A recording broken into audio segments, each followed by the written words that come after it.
Assalamualaikum warahmatullahi wabarakatuh. Selamat malam, berjumpa lagi dengan Ki Kampak di acara stand up komedi tunggal. Harum mewangi sepanjang hari, pusing, pusing, pusing, pusing, pusing, pusing, pusing, pusing, pusing.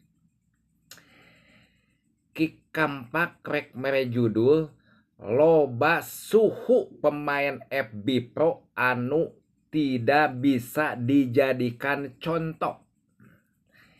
Maksudna nu kumaha siki anu kitu teh? Sok contoh ayeuna lamun dijadikeun contoh kumaha?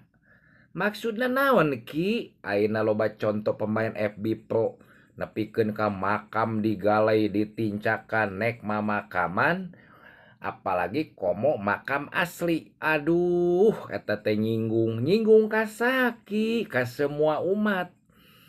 Soalna naon? Ai anu tempat disebutkeun makom, tempat peristirahatan terakhir, geus ulah sok diganggu gugat tempat peristirahatan terakhir.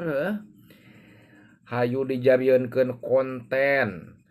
Aya nepikeun kanu nyieun konten, hayu kiih di makam, hayu nyieun jujurigan. Hayuh nepikeun ka ditincakan jahulna seolah-olah ngahalang-halang. Aduh, ampun pusing, pusing, pusing, pusing, pusing, pusing, pusing. Lain naon-naon bisi dilaknat kudu geus eueuh. Sing areling demi FYP si FYP, pira si pira, tapi jeung naon negatif. Sedangkan anak zaman sekarang itu sangat melek. Melek naon ki? Melek di media sosial. Apapun pasti tahu. Kade sing areling komo anu geus kolot nemen-nemen teh nyieun konten nu kitu paratut. Ampun ah. Sing areling kadenya